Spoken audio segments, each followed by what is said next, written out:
My next topic is one of the most controversial, but it's religion. Does religion serve any purpose, Sadhguru? Like in these times, like is there any purpose to religion? So you must understand this.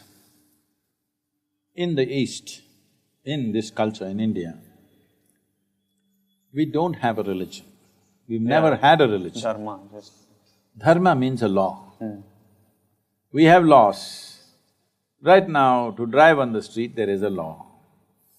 Between husband and wife, there is a dharma, a certain kind of law. You must maintain those things, otherwise, however close people are, things will go bad if you don't maintain certain things. Between father and son, there is a dharma. Between the king and the praja, there is a dharma. Like this we created. Of all these things, we said, these dharmas have to be debated in every generation and be amended and amended continuously. But there is one dharma that you do not amend. This is called as Sanatana Dharma, that means the eternal law. Sanatana Dharma does not mean a religion as it's being claimed today. It means an eternal law.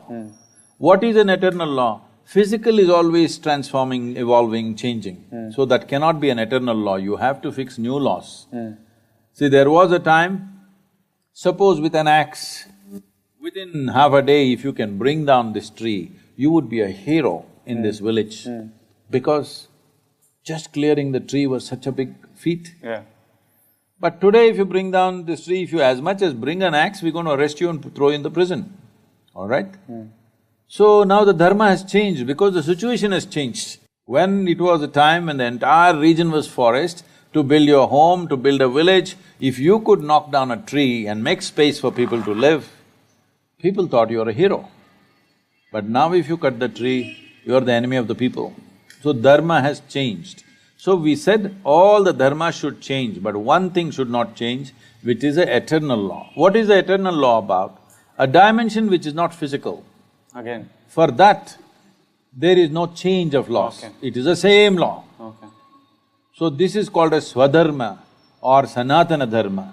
So the knowledge or the dharma of the self beyond the body is Sanatana Dharma. So that is what we valued most because that is permanent. Rest of the things are changing and evolving. All this culture got disrupted because continuous invasions for 1,000 years. Everything got disrupted. People who are repositories of this knowledge, everything were killed and all kinds of things we've gone through. Let's not revisit that. But essentially, whether you take Hindu way of life, Jains, Buddhists, Sikhs, nowhere there is a God. There's no God. All the people whom you worship are people who walked this geography at one time. Yes or no?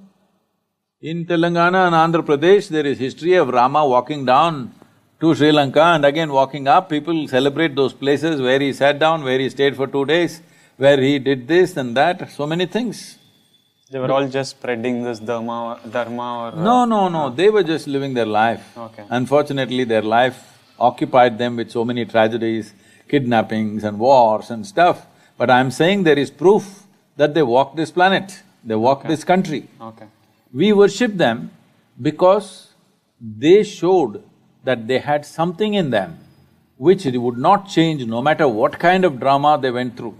Wars happened, kidnappings happened, death happened, all kinds of horrible things happened in their life, but they were free from it.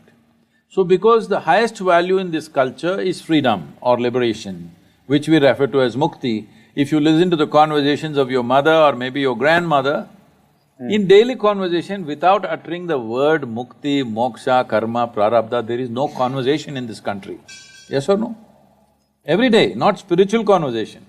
Daily conversation, if they sit down and stand up, they'll say, yo, karma, prarabdha, mukti, moksha, when will I get mukti? This is the talk always, because the entire country was invested towards liberation, not God. We use these people as symbols of liberation. Even though life put them through all kinds of trials and tribulations, they remained above it. So we see that they are free. They are in a certain state of freedom that the physical world never disturbed them. But at the same time, they were not withdrawn. They were actively engaged in the physical world. Fighting a battle means absolute involvement, isn't it? When you're pitching your life, out there. Can't be any more involvement in life. So they're absolutely involved, but at the same time untouched by life. So we worship that quality because they're representing mukti. They're representing absolute freedom from life. So it's because of that these people became symbols, whether Rama, Krishna, Buddha, Guru Nanak or whoever, they all became symbols of mukti. Even when they were living, they were free. Actively involved but free. But does the religion serve a purpose? You're saying it is like a rule book that we follow to stay civilized? No, there is no rule book in India. But you called it the law. See, the law, that's what I said. Law, the reason why Indians are full of questions and now youth are asking all these questions is because this is a land of debate. Yeah, which is very good, When Shiva came, when Adiyogi Shiva came, he is a personality of that kind, that in front of him nobody would ask a question, but his wife asked him 1,000,000 questions. That is what is Shiva Sutras. And his 7 disciples asked thousands of questions. Well, you know Arjuna and Krishna, that question-answer business is big in India. See, Arjuna and Krishna are so intimate with each other, they know each other so well. But that guy in a crucial moment, how many questions he has? Because in this culture, dharma has always been a point of debate. Because dharma has to evolve, all dharmas have to evolve, except the Sanatana Dharma or the eternal law or the Swadharma need not evolve because that is not changing. So this is a land of seekers of truth and liberation. Here there's no religion as such. We've taken this religious attitude from outside because outside heavy competition came. Once it came, we thought we must also organize ourselves like that. We are trying to, but we will never will, because the best thing about Hindus is we are always confused. No, it's a very good thing.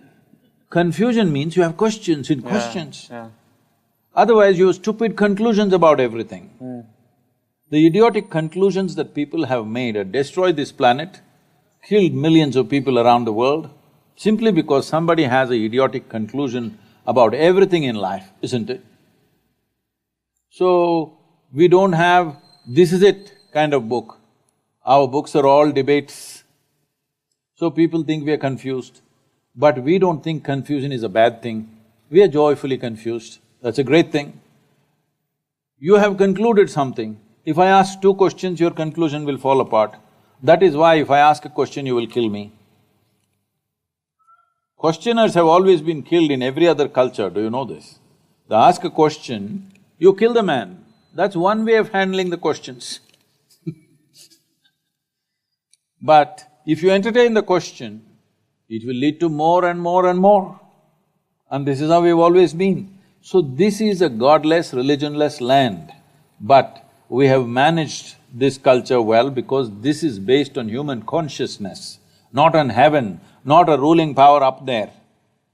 Here we have always managed humanity by activating human consciousness. We told you your life is your karma. What this means is, your life is your doing, nobody managing it from anywhere else. Essentially this whole movement, what I'm calling as inner engineering, is a movement from religion to responsibility. This is where we need to go.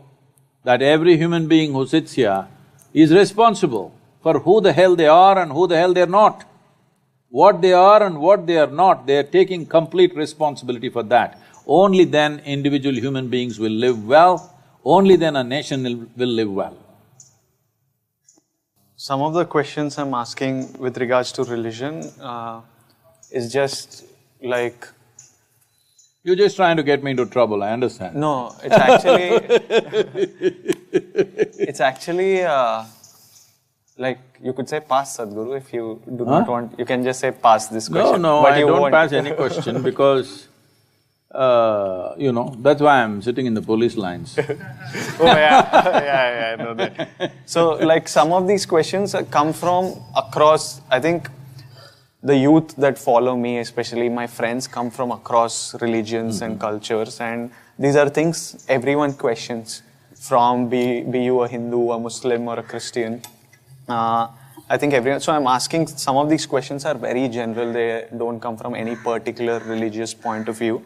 One question I had is, do you think these loud religious processions or rallies or these chants and prayers that are pushed over loudspeakers across religions, do you think it stems from some sort of insecurity or competition between religions? Is it necessary to have such a loud public display? Like, people have a problem with PDA, but if I hug someone or kiss someone, I'm at least not shouting. It's at least quiet. It's not disturbing anyone. So, do you think it's coming from some space of insecurity, these extremely loud display of religious fervor? No, competition. Competition. It stems from that. Yes. So if everyone's more relaxed, you think all this…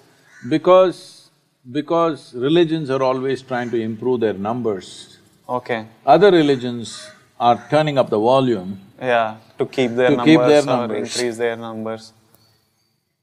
Yeah, sad. If people, especially those people who believe all life is made by God, I don't see why you have to strive to make me belong to your God, because anyway you are saying your God only created me. I will also accept, okay, your God created me, all right, then leave me alone, no. Anyway I belong to your God. He can take me back whenever he wants. But now I think… I'm not resisting. This has become like political numbers, yes. And so it's just like various… See, people have understood, not today, for a few thousand years they have understood. It is not only after democratic governments came they have understood, even before they understood, numbers is power. Okay. So it's a power game. They would like power beyond politics. You understand? It is not about transformation, it is not about liberation, it's about power, enslavement of people.